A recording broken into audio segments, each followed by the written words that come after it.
My name is Sharon. I met my husband Ryan through a mutual friend. Ryan was a very kind man, and we got married shortly after meeting. Our whirlwind romance led to a marriage just 3 months after we met, shocking our friends and family. But even now, 3 years into our marriage, we're living happily together. However, as with anything, there have been a few challenges. Since our marriage, the most difficult issue for me has been dealing with my mother-in-law. Her house is within walking distance from ours, but unless it's absolutely necessary, I try to avoid visiting. Why? Because she has a way of subtly bullying me when her husband and Ryan can't hear. This started the very first time I met her. When I went to introduce myself to my future in-laws, there was a moment when we ended up alone together. That's when she dropped her voice and asked me, "Sharon dear, where did you go to college?" I wondered if your educational background had anything to do with marriage, but when I told her where I went, she frowned and said, "Oh, I've never heard of it. You must have married Ryan for his money, didn't you?" I was so taken aback that I couldn't respond. I was shocked not only by her sudden, mean-spirited expression when Ryan and her husband weren't around, but also by what she said. Yes, Ryan is a doctor and a Harvard graduate. He probably has a lot of money. But we had decided to keep our finances separate. I had no idea how much money Ryan actually had. I thought it was strange that you got married after only 3 months. Listen here, Ryan is a gem. He's a doctor who graduated from Harvard. That's a big deal. Compared to that, I've never heard of your college. You must have gone to some third-rate university. If you married Ryan for his money, you should end it right now. I didn't marry him for his money. I truly want to be with Ryan. That's why I wanted to get married. Liar. You look like a fool. Can't bear the thought of someone like you having Ryan's child. Can you imagine a child with your stupid genes? The child would be pitiful, especially after I gave birth to such a smart son like Ryan. Don't worry. Ryan and I have decided not to have children. Ryan and I are both career-oriented. We're proud of our work. And when we decided to get married, we agreed not to have children. Despite her irritating comments, I managed to keep my anger in check and tell her our decision, which seemed to take her by surprise. "What?" she exclaimed, her eyes wide open. After a moment of stunned silence, she glared at me. "So, you're infertile, right?" "No, that's not it. We just decided not to have children." "Lies! It's unheard of for a married couple not to have children if they can. Ugh, why did Ryan decide to marry a woman like you? His life was perfect until now." In response to her lament, I found myself speechless. That's when I remembered Ryan confessing, during a family discussion, "Honestly, I don't really like my mom." Mother-in-law had always been more concerned about Ryan's education and career, rather than Ryan himself. Even then, mother-in-law was about to say something else, but as soon as father-in-law returned, she promptly switched back to her amiable self. When she said, "It's a pleasure to have a beauty like you, Sharon, in our home," with the same mouth she just used to insult me, it gave me the creeps. This mother-in-law, who plays the good wife and mother in front of father-in-law and Ryan, had been wearing this mask since marrying father-in-law. Although she seemed devilish, since mother-in-law kept her opposition to the marriage hidden, but remained cordial in public, Ryan and I were able to get married without a hitch. Even now, 3 years into our marriage, mother-in-law continues to secretly harass me. She had been bad-mouthing me to the neighbors, so when I went to the in-laws' house for some business, it deeply bothered me to see the neighboring ladies whispering about me. There was also a time when I went to visit mother-in-law because she was reportedly unwell, only to find her fit as a fiddle, using the absence of father-in-law and Ryan as an opportunity to lay into me. She went on, saying things like, "Isn't it sad for Ryan to live with a fool like you, Sharon? I've heard that when the IQ gap is too great, conversation becomes impossible. Can you two even communicate? I remember Ryan saying he didn't want kids. Are you infertile, or does Ryan not want to pass on your foolish genes? Either way, poor Ryan for marrying you. But the one I feel sorry for the most would be any child who gets those dumb genes. Good for you, Sharon, for being infertile. You always look like a fool to me since we first met. It's embarrassing to think that someone like you is my daughter-in-law. Please lower your face when walking around the neighborhood. It's disgraceful." Though I was quite irritated, I held my tongue and listened without retort. Not because I was a timid wife, but because I was waiting for the right time. The moment I was waiting for was mother-in-law's birthday. Every year on her own birthday, mother-in-law invites me and Ryan to her house and cooks for us. When is my birthday? It's not too much to ask for a meal together as a family, is it? It would be hard for her son Ryan to decline. We've been invited for meals on mother-in-law's birthday every year, this being the third time. For the first and second birthday celebrations, I thought, it's not fair to Ryan and father-in-law to put up with mother-in-law's behavior. I can handle it on my own. But my patience, which isn't particularly enduring, had reached its limit. At this year's birthday meal, just as we were enjoying the usual meal and chatting casually with drinks in hand, I took out my phone with a smile. Excuse me for springing this on you, but I've decided that today will be the last time I come here. Everyone was taken aback by what I said, feeling a bit guilty for shocking not just mother-in-law, but father-in-law and Ryan too. I continued. Actually, I've been receiving quite a lot of nasty comments from mother-in-law behind my back, and I simply can't bear it anymore. Just seeing her face has been giving me hives recently. This stress is too much, so I've decided not to come to this house anymore. My father-in-law asked my mother-in-law, "Did you really say something?" Caught off guard, she quickly shook her head. "I didn't say anything." "I didn't say anything at all. Is it possible you misunderstood something, Sharon?"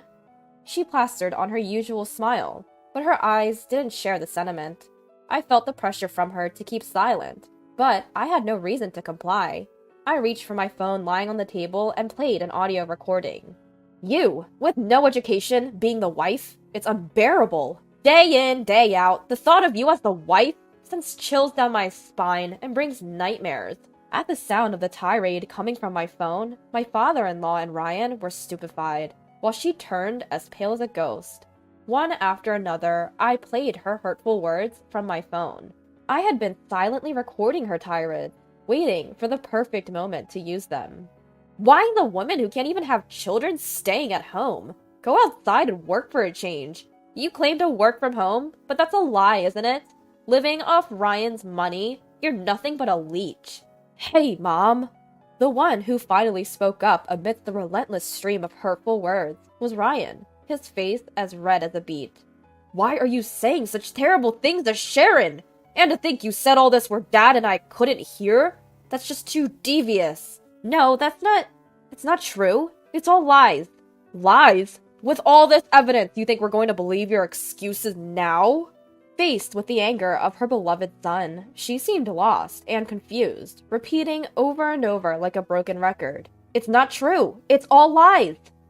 In his rage, Ryan said to her, "You've been going on about education and calling Sharon stupid, but she's a Harvard graduate, just like me." "What?" She seemed so shocked she might topple over. "But it's true. I'm a Harvard graduate." "Well, when I asked Sharon about her college, she mentioned some university I've never heard of," she began, and I decided to use this opportunity to retaliate for all the times I'd remained silent. "I attended a university in Japan because I wanted to further my Japanese studies after graduating from Harvard. It seems like you were unaware." "Well, if that's the case, why didn't you say so?" "Even if I had told you that I graduated from Harvard, you were going to badger me about being infertile. Whether I retorted or not, if you were just going to keep criticizing me, I saw no point in defending myself. Also, you seem to think I was idling around at home, but I've been working all along." As I spoke, I pulled out a thick book from my bag. This was a book I'd decided to bring along today, despite its weight. Seeing her dumbfounded expression made me feel it was all worth it. It's sold in bookstores." "Yes, it's a bestseller and will soon be adapted into a movie. The book is written by a Japanese author, and I'm the one who translated it."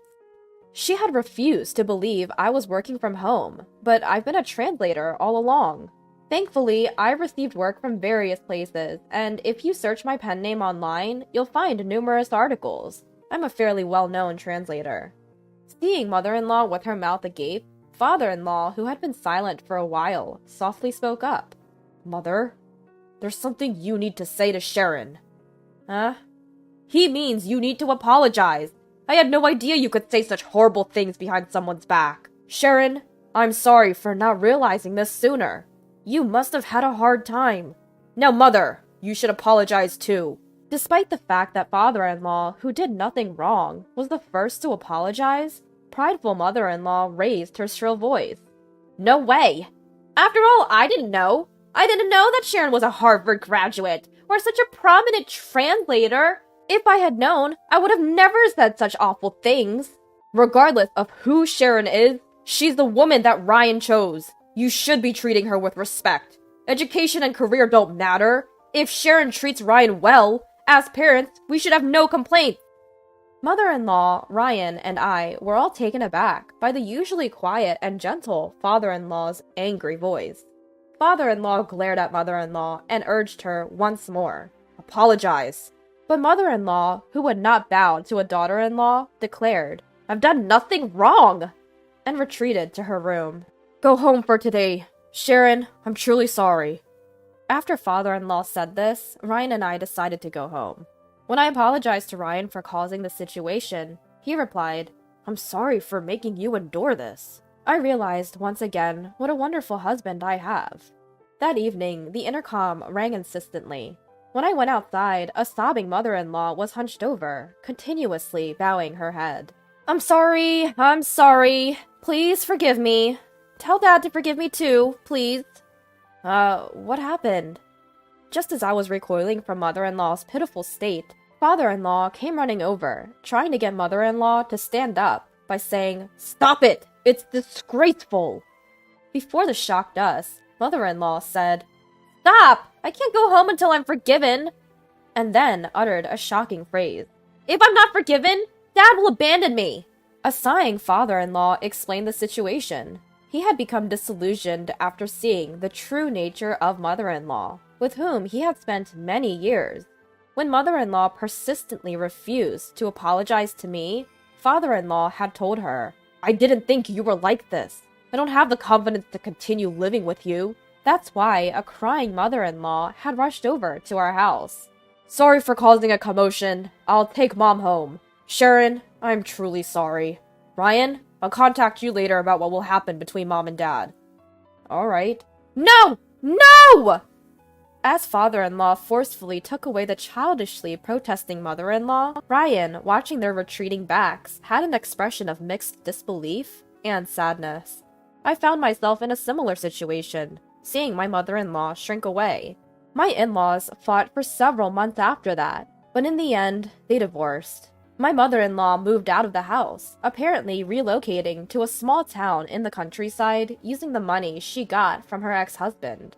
Their squabbles could be heard all over the neighborhood. Whenever I passed by, the same local woman who had given me cold stares asked me what had happened to that house. I dismissed them briskly, saying, I don't know.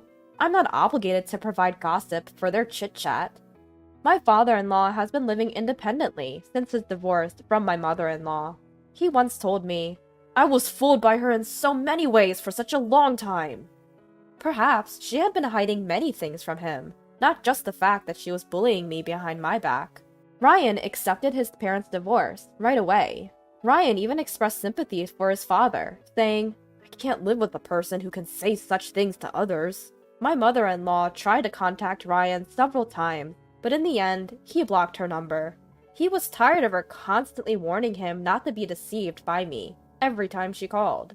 Having been abandoned by her husband and son, my mother-in-law is now renting a small room in a far-off town. She once told Ryan that she felt lonely in an unfamiliar place without any acquaintances, but Ryan dismissed it, saying, It's your own fault that it's come to this. As for me, with my only problem, my relationship with my mother-in-law, now out of the picture, I feel a weight has been lifted off my shoulders. I continue to live a happy life with my kind husband, Ryan.